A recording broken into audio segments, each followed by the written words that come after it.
Hello, my name is Chance Patrick, and this is the first part of my SAR ADC circuit. So this is my inverter oscillator, and so what it does is it uses two NOT gates or inverter gates to create a clock signal square wave with a period of 103 microseconds. Now there's not much I can really show you on the actual circuit right now because 103 microseconds is way too quick for me to show you on an LED.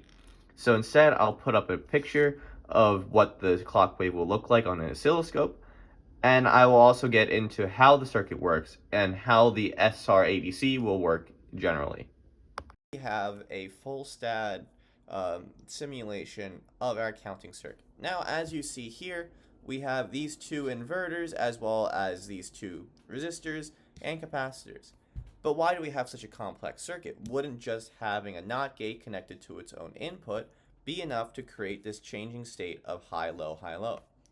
And while yes, that is true, the reasoning why we can't have just that NOT gate is that it simply switches the gates too fast. And so for that reason, we have these capacitors here as well as these resistors. The resistors slow down and create this delay for when the current is going to the capacitors and to the output. And what the capacitors do is they don't immediately charge up voltage and they don't immediately discharge voltage. They create a delay. And so by controlling the capacitor value and the resistor value, we can control the speed at which the capacitors discharge and charge energy, which affects the input-output of this inverter here. And that gives us a nice square wave. And the reason we have this second NOT gate here is because it amplifies the voltage back to what it originally was. It's just so that we don't lose anything from the initial output of the NOT gate. And next I will go over how the SAR ADC works. So here is a schematic of the SAR ADC circuit designed by Mitsuru Yamada. So in the circuit, we have the analog voltage that is being measured. In this case, let's assume that is 10 volts. This is being inputted into a sample/hold circuit, which just makes sure that if there's a dramatic change in the analog input, it doesn't affect the workings of the rest of the circuit. This is sent into a comparator, which compares the input value to the value of the DAC. If the input voltage is greater than the DAC voltage, it outputs a 1. If it's lower, it outputs a 0.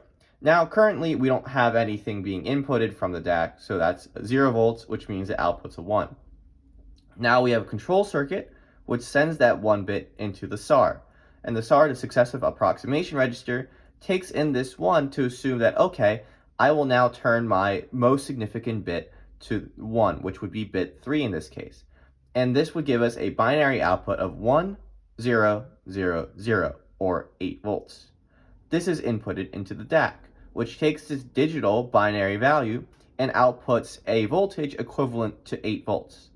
This is sent into the comparator, which then compares it to our 10 volt input, which then says, okay, that's too small. So this outputs a 1.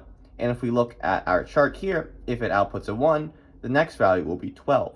So in the next SAR output, it will be 1, 1, 0, 0, which is inputted into the DAC, which then sends out 12 volts, and then we say, okay, that's too large. That's greater than the 10 volt input, and so now the comparator outputs a 0. And if it outputs a 0, that means the SAR knows to send its most significant bit, which would be bit 2 in this case, to 0.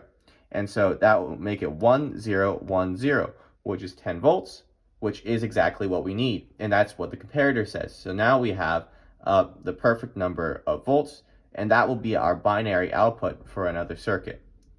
And that's the whole point of this. It's to take an input voltage and create a binary output, digital binary output, which can be used for other parts of a circuit.